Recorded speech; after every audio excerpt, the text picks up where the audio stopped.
유튜브로 읽는 박정희 전기 9권 총 들고 건설하며 보람에 산다. 시속 10km의 산악질주.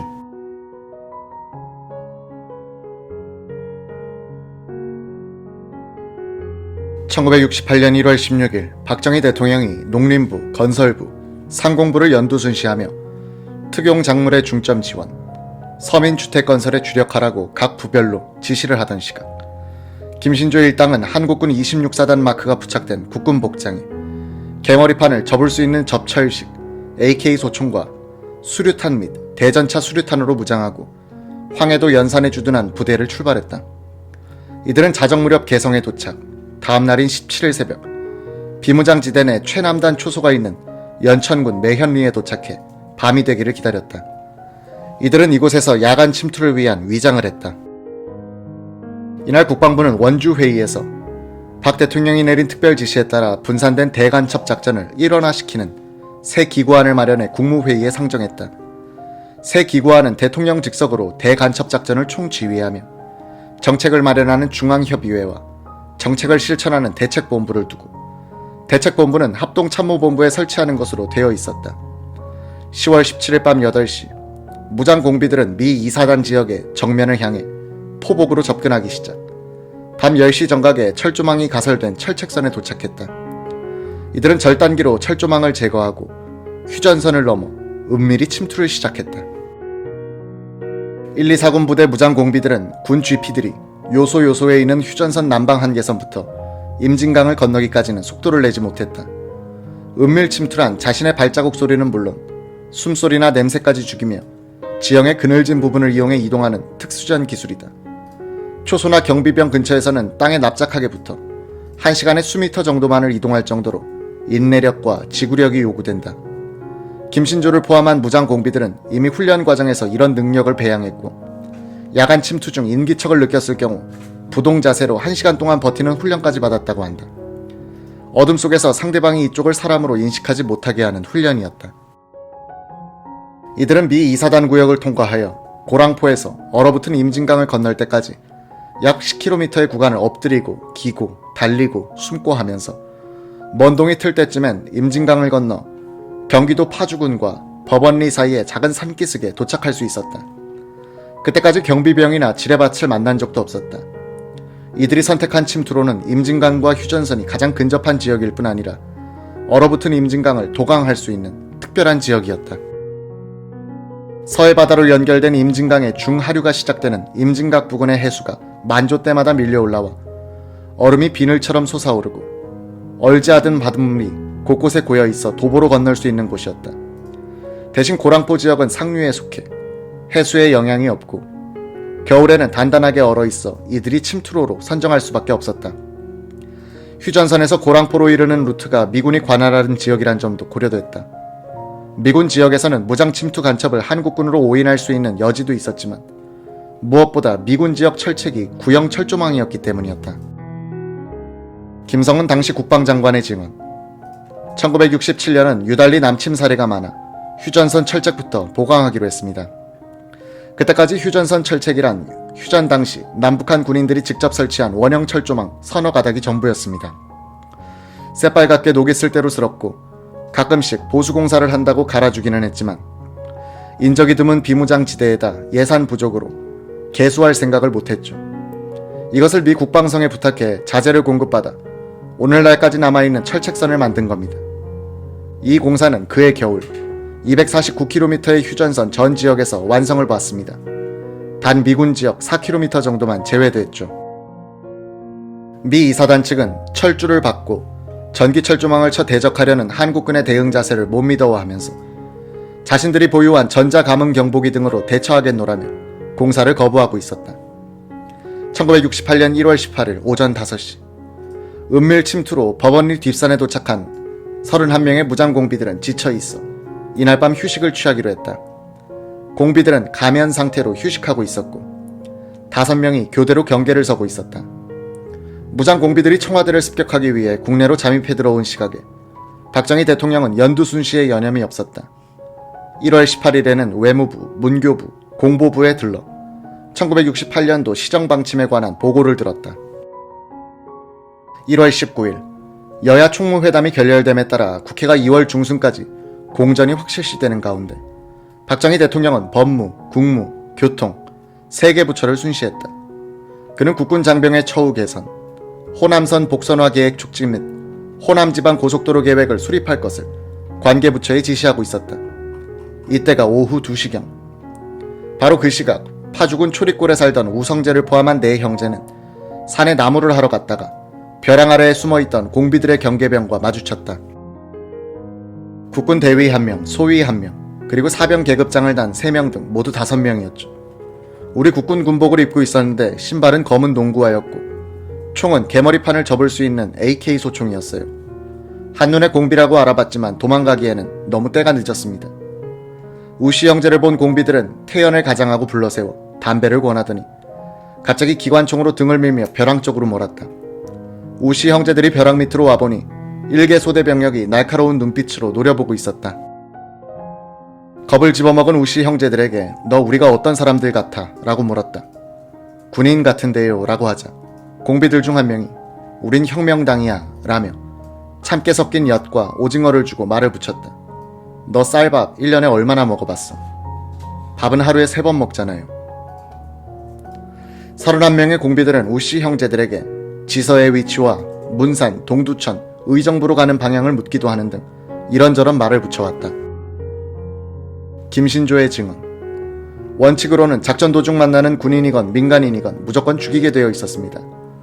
그런데 그날 대원들 중 일부가 죽이면 오히려 문제가 생기지 않겠냐며 반대를 했습니다. 투표를 했는데 역시 살려두자는 의견이 많았습니다. 우씨 형제는 벼랑 아래 덤불 속에서 4시간여 동안 공비들에 둘러싸여 있으면서 말 상대가 되어줬다. 그리고 어둠이 완전히 내려앉은 뒤에야 풀려날 수 있었다.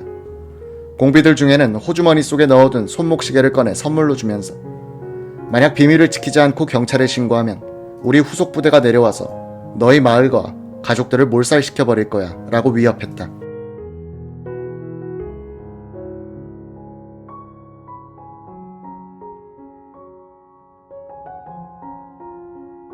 우씨 형제들은 빈 지게를 지고 돌아 나오면서 자꾸만 뒤가 꺼림칙했다고 한다.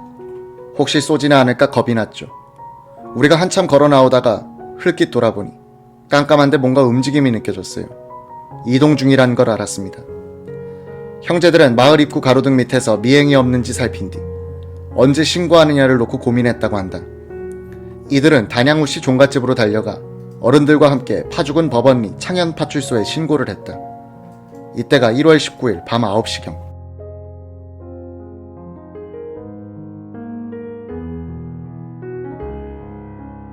국가 간의 전투력은 전장에서 비로소 확인되는 경우가 많다.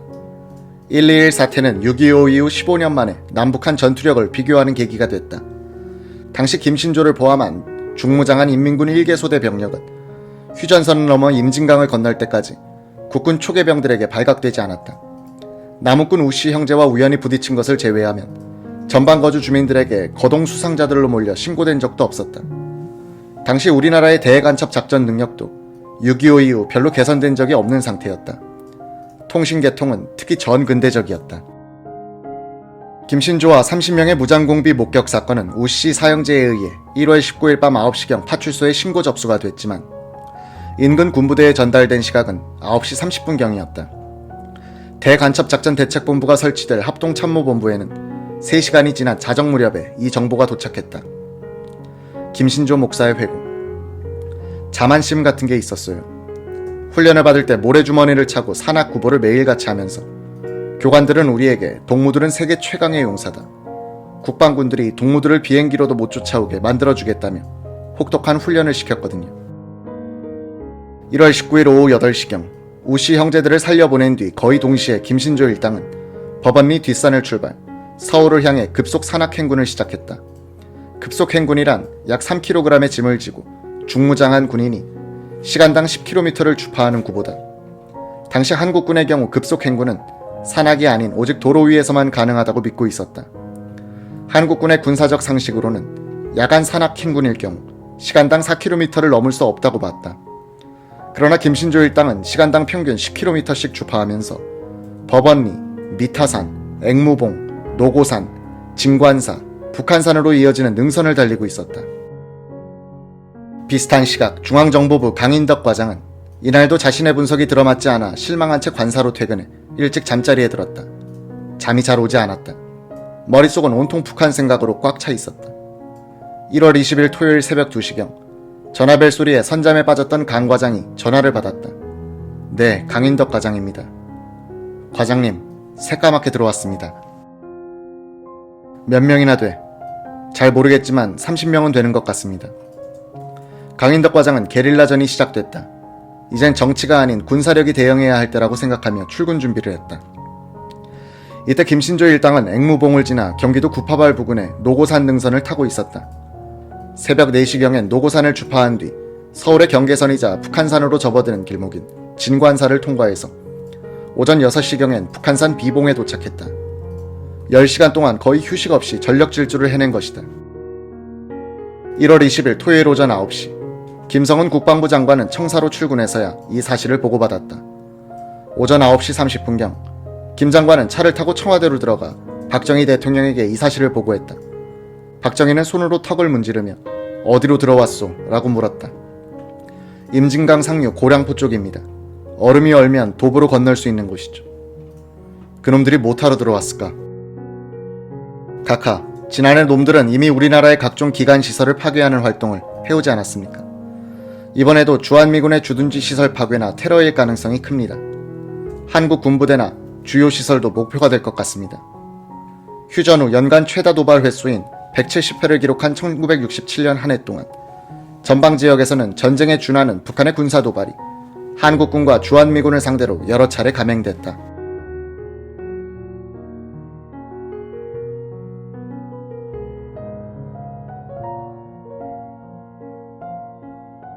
(1967년 1월 19일에는) 동해 휴전선 근해에서 순찰 중이던 한국 해군 56함 당진호가 두 척의 북한 포함으로부터 피격받아 침몰했고, 4월 12일에는 중부 산악지대 휴전선을 북한군 90여 명이 침범해 들어와 국군 7사단과 교전을 했다. 이때 7사단의 3개 포병대대가 북한 지역에 휴전 후 최초로 585발의 포격을 가하기도 했다.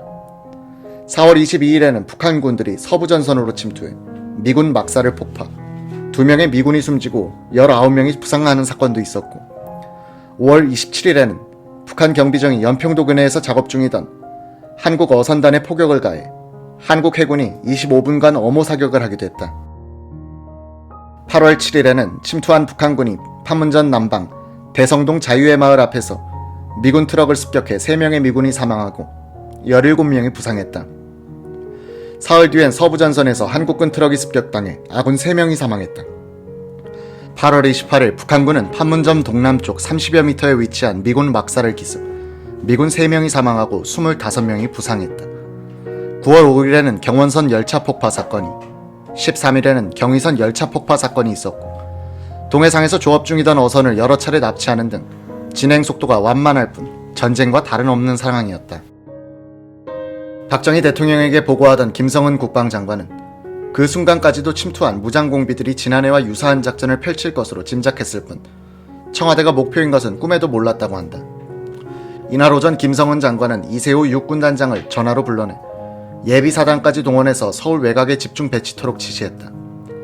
6.25 당시 해병 전투단장으로 한국군 1사단 지역이던 문산 지역에서 미 해병대와 연합작전을 수행했던 김성은 장관은 김신조 일당이 침투해 들어오는 해당 지역의 지리를 손바닥 보듯 꿰고 있었다.